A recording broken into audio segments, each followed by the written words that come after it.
আল্লাহ বললেন সে আওয়াজটা হবে বড্ড ভয়ঙ্কর। প্রথম ফুৎকার যখন দেয়া হবে এটারে বলে নাফখাতুল ফাজা। দুনিয়ার সব মানুষগুলো অবাক হয়ে যাবে, পুরো পৃথিবীটা কেঁপে উঠবে, পৃথিবীর বিল্ডিং গুলো দুমড়ে মুচড়ে পড়বে, পৃথিবীর বড় বড় যত পাহাড়গুলো আছে তুলার মতো বাতাসে পাহাড়গুলো তুলিত হতে থাকবে। আল্লাহু আকবার। আল্লাহ বললেন ইয়াউমা ইয়াকুনুন নাসু কাল ফারাশিল মাবথুস ওয়া তাকুনুল জিবালু কাল আহিনিল মানফুশ। সেদিন মানুষগুলো বিক্ষিপ্ত পতঙ্গের মতো নিক্ষিপ্ত হবে যখন আল কারিয়া, এই বিকট আওয়াজটা হবে। শুনতেছেন? মনোযোগ আছে? কথা বুঝতে সমস্যা হচ্ছে না তো? তিনটা ফুৎকার। কয়টা?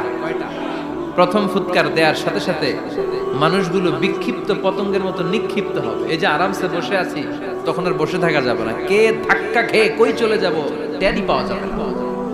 আমরা এই যে বসে আছি এর কারণ হচ্ছে গ্র্যাভিটেশনাল একটা ল আছে, পাওয়ার। এটারে বাংলায় বলে মাধ্যাকর্ষণ শক্তি। কি শক্তি? কথা বলেন। কে আবিষ্কার করছে এটা? হ্যাঁ, কে?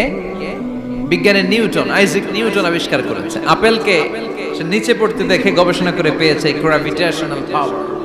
ওইটা থাকার কারণে পৃথিবীর সেন্টার সবকিছুকে নিচের দিকে টানে, নিজের দিকে টানে, ফলে আমরা বসে আছি। কিন্তু এই মাধ্যাকর্ষণ শক্তির বাইরে যদি আমরা আকাশে উঠে যাই, আর কিন্তু কোনো টানাটানি নাই, আপনি শূন্যে ভেসে থাকবেন।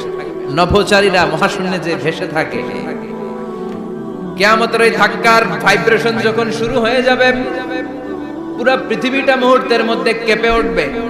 এমন কম্পন, এমন আওয়াজ পৃথিবীবাসী আর আগে আর শোনে নাই। একটা ধাক্কার চোটে মানুষগুলো ছিটকে কে যেন কই পড়ে যাবে, কেউ টের পাবে না।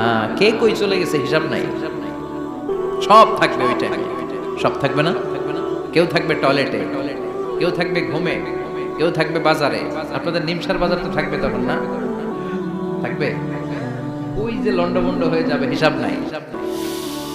কে যে কোথায় ছিটকে পড়বো আমরা জানি না। বিক্ষিপ্ত পতঙ্গের মতো আমরা নিক্ষিপ্ত হব। শীতকালে আমার দেশের ছেলেরা রাত্রে বেলা ব্যাডমিন্টন খেলে, র্যাকেট খেলে না? নিমসারে বোধহয় খেলে টেলে না, খেলে। তো ওরা বাঁশ গেড়ে দেয় ক্ষেতের মাঝখানে। কি গাড়ে? এরপরে বাঁশের মধ্যে লাগায় কি? লাইট। লাইট গুলো লাগালে দেখবেন ক্ষেতের গ্রামের পোকাগুলো এসে লাইটের মধ্যে ছিটকে ছিটকে পড়ে। আমাদের অবস্থায় পোকার মতো হবে তো। আল্লাহ সেটাই বললেন, ইয়াউমা ইয়াকুনুন নাসু কাল ফারাশিল মাবথুস। বিক্ষিপ্ত পতঙ্গের মতো মানুষগুলো নিক্ষিপ্ত হবে।